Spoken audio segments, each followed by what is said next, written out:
Halo kawan Sound and Machine, kembali lagi bersama saya Om Anto. Selamat datang di channel kami Sound and Machine. Hari ini menjadi hari yang istimewa buat saya karena saat ini PT Suzuki Indomobil Sales memberikan kesempatan kepada kami untuk mereview satu mobil terbaru mereka, yaitu Suzuki Espresso. Suzuki Espresso ini resmi diluncurkan di hari ini, di 11 Agustus 2022, hari pertama event GIAS, Gaikindo Indonesia International Auto Show di BSD City, Tangerang. Dan kami berkesempatan untuk melakukan review ya, sebelum mobil ini resmi diluncurkan dan diperkenalkan kepada publik. Nah, yuk kita review satu-satu, yuk kita bahas satu-satu dari mobil yang kami anggap menggemaskan ini. Penasaran? Tonton video ini sampai habis ya.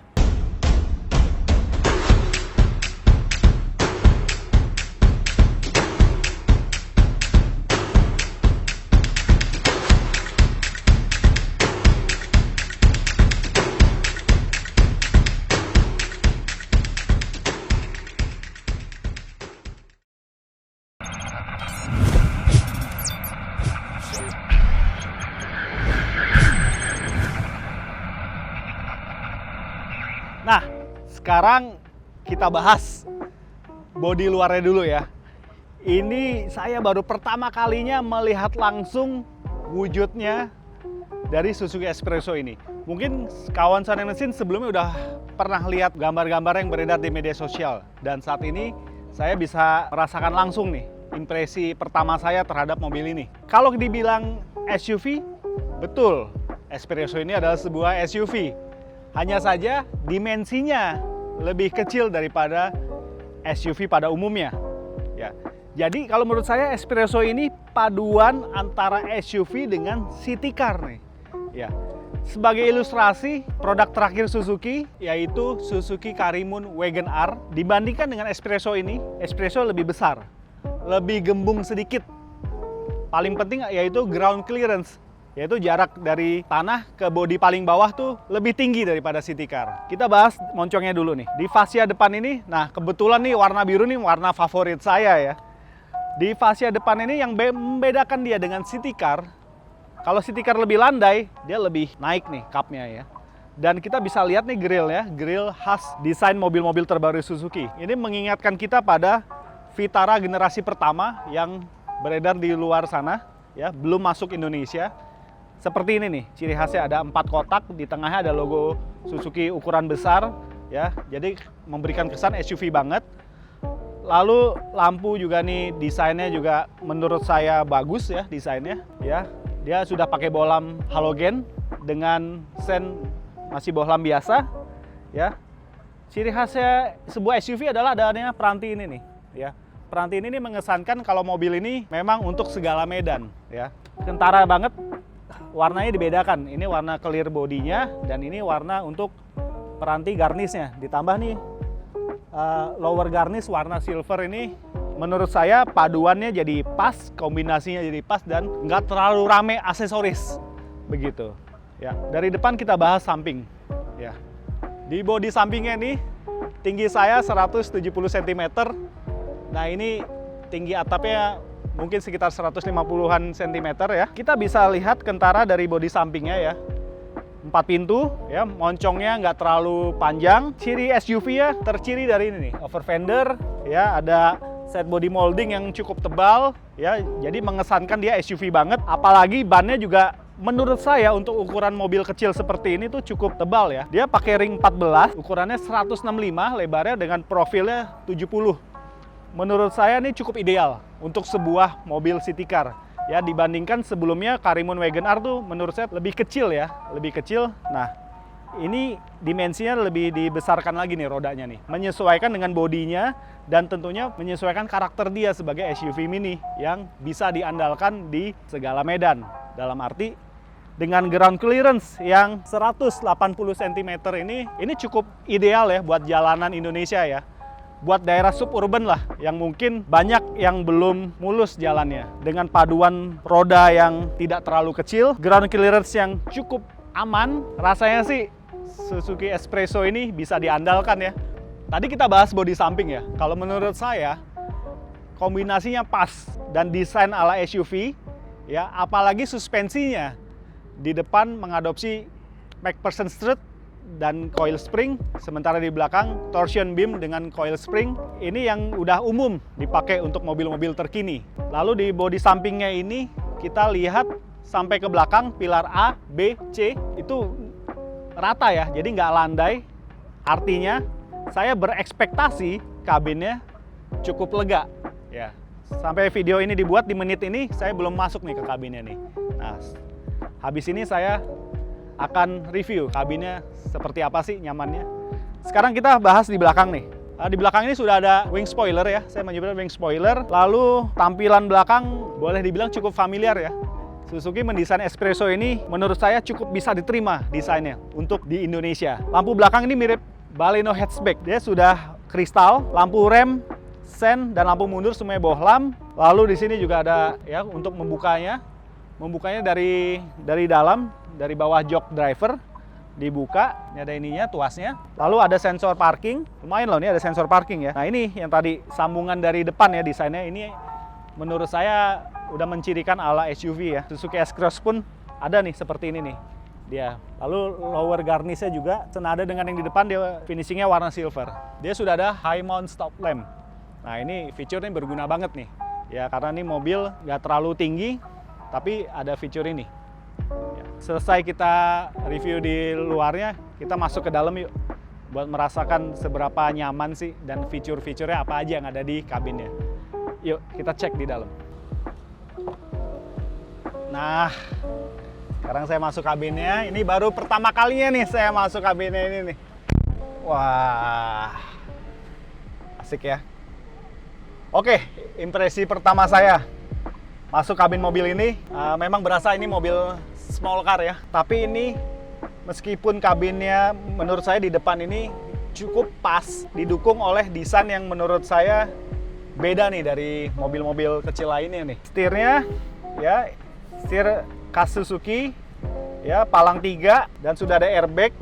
Driver dan penumpang sudah ada airbagnya. Lalu ini dashboardnya di tengah ada membulat, jadi semua MID ya, semua petunjuk speedometer semua ada di tengah nih, diposisikan di tengah dengan frame yang membulat, menempati juga head unitnya nih. Jadi ingat sebuah compact car dari Eropa ya, desainnya juga tengahnya ala membulat seperti ini nih ya. Lalu juga di tengah ini selain speedometer juga ada MID semua, dan semua ada di tengah ya. Indikator-indikator ABS semua di tengah, suhu, termometer. Oke, lalu masih di panel tengah ini ada layar head unit 8 inch dari GVC ya. Ini sudah menjadi standarnya Suzuki ya, bisa koneksi Bluetooth juga. Oke, belum ada kamera mundur tapi sudah ada sensor parking. Lalu kisi AC ini sepertinya kalau untuk naik mobil ini bakal adil ya, karena driver dan penumpangnya mendapatkan porsi AC yang sama. Kisi AC dipisahkan oleh frame bulat tadi. Lalu di kiri dan kanan paling ujung ada kisi AC juga membulat. Nah, ini unik nih, mirip kayak Jimny ya. Pintu depan kacanya sudah otomatis ya untuk segmen ini ya. Nah, ini knopnya di tengah nih. Nah, lalu pengaturan AC masih pakai knop, tapi menurut saya ini cukup memudahkan ya. Bahkan simple kalau pakai knop seperti ini ya. Lalu penyimpanan. Nah, ini menarik nih. Penyimpanan di sisi penumpang nih, ada satu laci memanjang terbuka. Lalu juga ada laci yang ukurannya juga standar khas city car. Soket charger tersedia. Di tengah juga bisa ada cup holder, menempatkan 2 cup. Dan ini tipe yang ini adalah transmisi AGS yang sebelumnya sudah dipakai di Karimun Wagon R. Di sisi ini pengaturan spion memakai tuas. Lalu di trim pintu ada rumah speaker. Lalu bisa menempatkan 1 botol minum dan 1 sisi penyimpanan. Meski didominasi oleh plastik keras berwarna abu-abu, materialnya juga dikombinasikan dengan garnish warna silver di frame yang membulat tadi, dan juga di trim di trim pintu nih dikasih aksen silver supaya tidak membosankan. Dan juga di kisi AC yang membulat di kiri dan kanan, kisi AC-nya ada frame warna silver juga. Ya, kelengkapan lain, sun visor juga ada, lampu kabin. Ya, menurut saya cukup lah untuk sebuah mobil compact. Ya, cukup untuk kita berkendara sehari-hari sebagai komuter dari daerah suburban ke daerah urban. Joknya pun juga mumpuni nih. Tapi jok yang headrestnya menyatu ini juga mirip dengan Suzuki Wagon R ya yang kemarin. Oke. Dari kabin depan saya pindah ke kabin belakang. Nah, sekarang saya coba duduk di jok paling belakang. Tinggi saya 170 cm, yang saya rasakan legroom sih cukup ya. Dan ini ruang kakinya juga cukup memadai. Ada space kosong di bawah jok paling depan. Lalu untuk headroomnya juga nggak terlalu mentok ya untuk saya yang tinggi badannya 170 cm. Kaca visibilitas keluar sebagai penumpang juga masih oke. Menurut saya sih cukup ya untuk sebuah mobil kecil ya. Perjalanan dalam kota, pinggiran kota juga masih oke. Hanya saja di jok paling belakang ini memakai tuas untuk membuka kacanya, tapi tidak terlalu berat kok, enteng banget ini. Lalu di trim pintu ada penyimpanan kecil yang juga berfungsi sebagai handle pintu bagian dalam, dan di tengah ini bisa di konsol tengah, di belakang rem tangan masih bisa menempatkan 1 botol minum lah. Ya, nggak lupa Suzuki juga memperhatikan faktor safety. Di penumpang paling belakang menyediakan safety belt. Nah, oke. Saya rasa mobil ini cukup ideal jika dimuati penuh 4 orang dewasa. 2 depan, 2 di belakang. Ya mungkin ada 1 anak kecil di tengah masih oke lah. Saya penasaran sekarang bagasinya. Yuk kita ke bagasinya. Nah, sekarang kita mau lihat bagasinya. Tadi sudah saya buka. Tuas pembuka bagasi ada di bawah jok pengemudi. Dan ini bagasinya nih. Dia ada 2 tingkat. Ini yang untuk menaruh barang-barang yang mungkin nggak terlalu berat. Ya, bisa di partisi yang ini. Lalu ini bagasinya cukup luas ya menurut saya ya. Bisa menempatkan kira-kira 2 koper ukuran sedang lah. Mengingatkan saya nih bagasinya seperti bagasi mobil hatchback. Ban serep ada di bawah papan bagasi. Ya, dia masih pakai ukuran yang sama dengan ban yang dipakai di mobil ini. Hanya saja peleknya pelek kaleng. Dengan ban yang sama 165/70 ring 14. Oke. Terakhir kita lihat mesinnya. Yuk. Kita lihat mesinnya. Wah. Ini dia engine bay-nya. Ya.